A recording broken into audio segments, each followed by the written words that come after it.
کہ حکومتی حلقوں اور عام دوسرے حلقوں کی طرف سے اساتذہ پر بہت تنقید کی جاتی ہے کہ وہ اپنے فرائض منصبی بطریق آسن ادا نہیں کر سکتے، تو یہ کیا جو تنقید ہے یہ حقائق پر مبنی ہے؟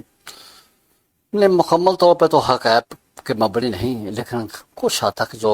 تنقید کرنے والے ہیں وہ ٹھیک بھی ہیں۔ میں نے پہلے ہی آپ کو بتا دیا ہے کہ جب سرکاری اسکول کا استاد جو ہے اپنے اوقات میں دلچسپی نہیں لے گا تو ظاہر ہے بچے جو ہیں وہ نہیں پڑھیں گے۔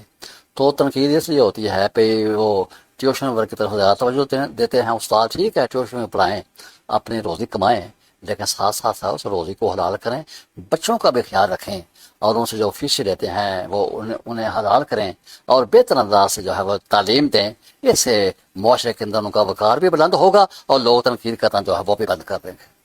میں سمجھتا ہوں کہ ہم جو کچھ بھی ہیں اپنے اساتذہ کی نظر کرم فیضان کے بدولت ہیں، تو آج کے اساتذہ بھی بہت احترام کے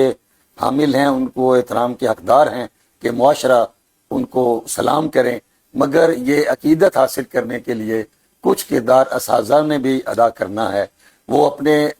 جس نظام سے وابستہ ہیں ان کا اپنے بچے کو کسی دوسرے اسکول میں داخل کرانا ایسا اقدام ہے جس پر یہ چیز ظاہر ہوتی ہے کہ جس اسکول سے وابستہ ہیں اس کی تعلیم پر، اس کے طرز تعلیم پر ان کو اعتماد نہیں۔ خدا کرے کہ ہمارے استاد مثالی بنے اور اچھے استاد بنے اور اچھے طالب علم پیدا کریں، جس کے نتیجے میں ہم کو ذمہ دار شہری میسر آئیں، تو اس میں استاد نے بڑا کردار ادا کرنا ہے۔ اس کے ساتھ ہی ہم آپ سے اجازت چاہتے ہیں، انشاءاللہ آپ سے پھر ملاقات ہوگی۔